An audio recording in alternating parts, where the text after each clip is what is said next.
역사 속의 문재인, 원래 5부작으로 기획된 시리즈인데 마지막 5부를 6개월 만에 여러분께 보여드리게 됐습니다. 워낙 자료도 많이 들어가고 준비에 시간이 많이 걸리는 내용이라서 바쁘다고 차일피일 미루다가 너무 늦어졌는데 뭐 어쩌겠어요. 논다고 못한 건 아니고 이미 늦어버렸는데, 역사 속의 문재인 1, 2, 3, 4부를 보지 않으신 분들, 그리고 오랜만에 보시느라 잘 기억이 안 나는 분들을 위해서 시리즈 소개를 다시 한번 해드리겠습니다.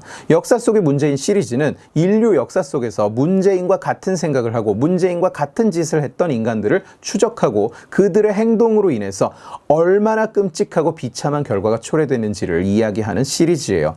다시는 문재인과 같은 자가 대한민국에서 권력을 잡는 일이 없도록 우리 모두가 기억할 수 있게. 역사 속의 문재인 시리즈 영상에는 문재인이라는 이름이 전혀 등장하지 않습니다. 그러나 영상을 보시면서, 특히 이번 5편을 보시면서 여러분은 어디까지가 역사 속 인물의 이야기고 어디부터가 문재인의 이야기인지 헷갈리시게 될 거예요. 이번 5부의 문재인과의 싱크로율은 그야말로 다른 시대의 사람이지만 완벽하게 같은 인생을 살았던 두 사람의 이야기, 이런 느낌이 들 겁니다. 역사 속의 문재인 5부작 그 마지막 편의 주인공은 차베스예요. 베네수엘라의 우고 차베스. 아주 예전 역사 속의 인물은 아니지만 그 어리석음의 결과가 세계인들 앞에 이미 적나라하게 드러난 사람이죠. 베네수엘라는 석유 부국이었고 세계 미인대회를 휩쓸던 미인의 나라였고 세계의 좌파들이 동경하던 공산 유토피아의 선구자 같은 나라였습니다. 그러나 차베스의 시대를 지난 베네수엘라는 이제 망한 나라의 표상으로 전락해버렸어요.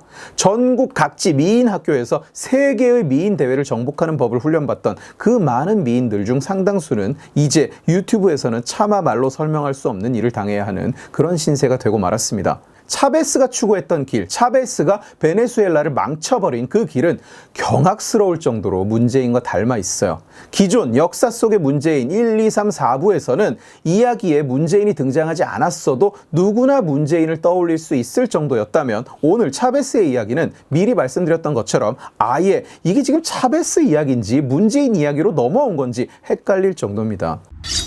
마지막 편이니만큼 이야기의 양이 좀 많습니다. 또 상대적으로 최근 이야기라서 이번에는 배경 설명은 좀 줄이고 본론부터 이야기를 해볼게요. 차베스는 베네수엘라를 어떻게 망쳤느냐? 그 첫걸음은 바로 쇼 정치였어요. 국민과 가까운 척 쇼 정치를 하면서 민중을 등에 업는 것. 차베스가 집권하고 가장 먼저 한 일이 뭐냐? 언론을 장악하는 것이었습니다. 차베스는 우선 정부가 언론에 개입을 하고 또 통제할 수 있는 법적 장치를 마련해요. 그리고 자신에게 비판적인 언론을 대대적으로 탄압하기 시작합니다. 그 명분으로 내세우던 것들은 우리도 어디서 많이 들어본 문구들이에요. 언론이 부패했다. 기득권을 대변했다. 언론이 부유층의 편이었다. 그리고 정권의 우호적인 언론들에는 반대로 특혜를 주고 그들을 앞세워서 대대적인 선동전을 벌입니다.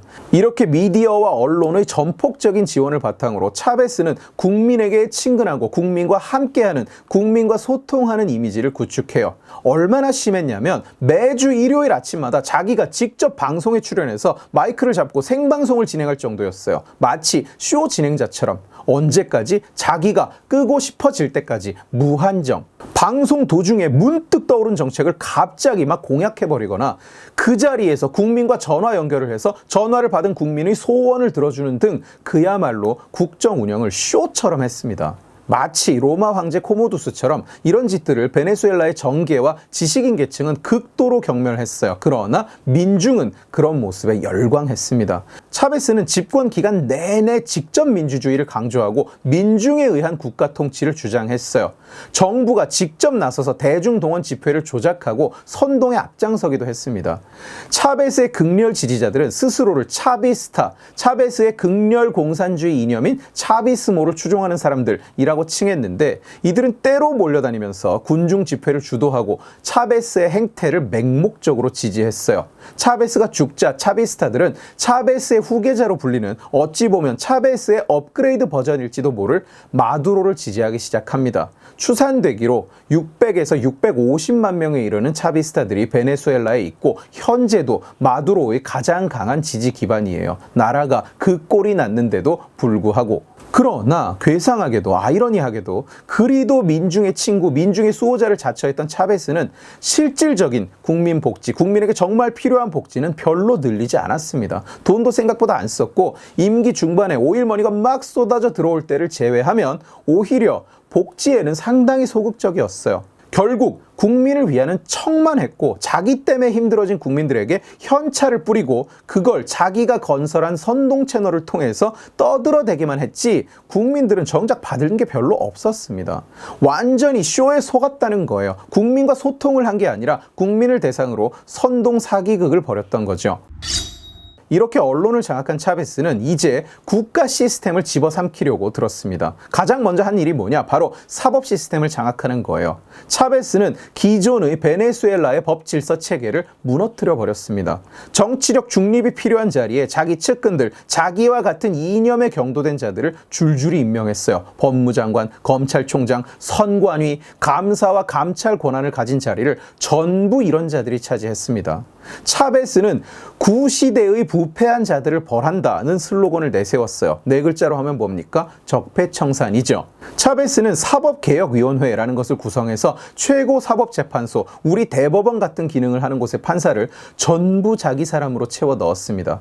이렇게 그 자리에 들어간 사람들은 엄격한 정치적 중립이 요구되는 자리임에도 불구하고 줄줄이 차베스에게 충성 맹세를 했어요.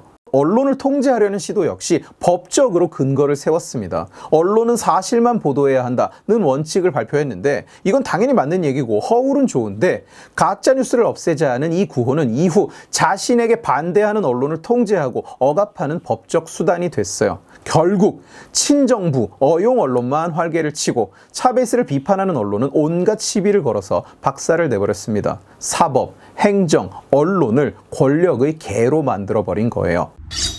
셋째로 차베스는 어마어마한 반시장, 반기업 정책을 폈습니다. 차베스가 맨날 떠들던 지론이 뭐냐? 자본은 민중이 통제해야 된다는 거예요.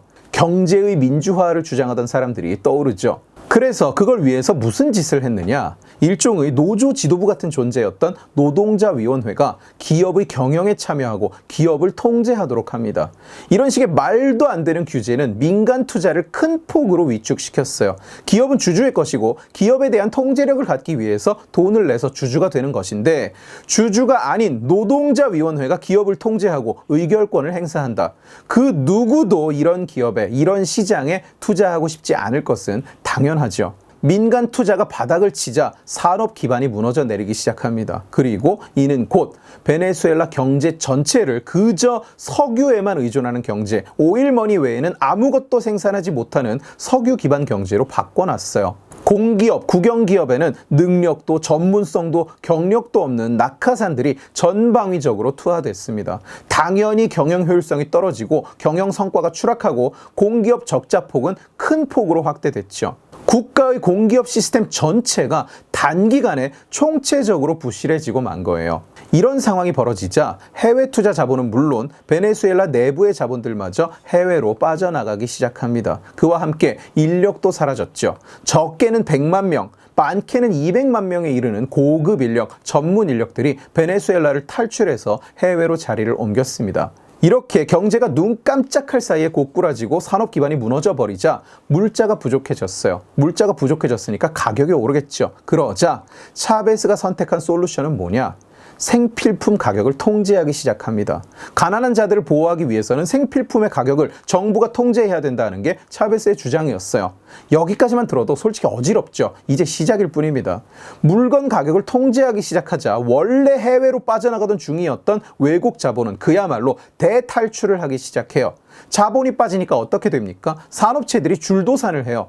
제조업 생태계가 홀라당 다 무너져 버렸습니다. 그러자 무슨 일이 일어났을까요? 물자가 더 부족해졌어요. 물자가 부족해졌다고 가격을 통제한 건데 그 때문에 물자가 더 부족해졌어요. 악순환이 시작된 거죠. 그러자 차베스는 이번에는 무슨 짓을 하느냐? 음식만은 지켜야 된다면서 농산물 가격을 통제하기 시작합니다. 너 지금 장난하냐? 너 바보냐? 라고 묻고 싶죠. 무슨 일이 벌어졌을까요? 농사를 지으면 지을수록 손해가 나니까 전국의 농부들이 농사를 안 지어요. 나라에 먹을 게 없어져 버렸습니다. 마치 제가 사람이 시장을 못 이긴 이야기 시리즈에서 말씀드렸던 로베스피에르의 우유처럼요. 이제 생필품도 없고 농산물도 없어요. 온 국민이 물건을 살 돈이 없어요. 그러자 차베스는 이번에는 어떻게 대응했느냐? 석유를 판 돈으로 무상 시리즈를 폭발적으로 늘립니다. 그리고 동시에 최저임금을 미친 듯이 올리기 시작해요. 지금 버는 돈으로는 생활이 안 된다. 그러므로 최저임금을 올려서 국민들이 생활을 할 수 있게 해줘야 된다. 이런 논리를 내세운 겁니다. 그러나 시장에는 돈이 없었고 그 돈을 줄 사람도 없었습니다. 결국 생필품 가격을 싸게 통제했더니 살 생필품이 없어졌고, 농산물 가격을 싸게 통제했더니 먹을 음식이 없어졌고, 무상 의료를 한다더니 쓸 약이 없어진 거예요. 이맘때쯤 베네수엘라는 유가 변동 때문에 돈이 없어서 주춤합니다. 경제가 안 좋고 뿌려댈 돈이 없자 차베스는 갑자기 무상복지를 막 비판하면서 지출을 줄여요. 그러나 유가가 다시 상승세로 돌아서자 오일머니가 다시 쏟아져 들어오기 시작합니다. 차베스는 이내 다시 본색을 드러내요. 이때 차베스가 열을 올렸던 게 뭐냐? 바로 기업 국유화입니다. 차베스는 이런 주장을 합니다. 기득권이 물자를 조절하고 있고 기득권이 시장을 통제하고 있다. 그래서 니들이 가난하고 니들이 먹을 게 없는 거다. 이렇게 부자, 기업들을 대상으로 민중의 적개심을 유도합니다. 그리고 그를 바탕으로 국유화가 정의다. 이런 결론을 이끌어내요. 그리고는 사실상 나라에서 유일하게 돈을 벌던 산업, 바로 석유 산업을 전부 다 국유화해버려요. 아예 산업 전체를 국유화해버린 거예요. 당연히 부실해질 수밖에요. 그리고 거기에서 번 돈은 석유 산업이나 연관 산업에 재투자한 것이 아니라 현금 복지로 뿌려서 없애버렸습니다. 역사 속의 문제인 마지막 편 5번째 이야기는 내용이 좀 많습니다. 영상이 일정 길이를 넘어가면 통계적으로 집중도가 확 떨어지는 경향이 있어서 이번 편은 1부, 2부로 둘로 나눠서 보여드리겠습니다. 물론 그래야 작업도 더 빨리 되고요.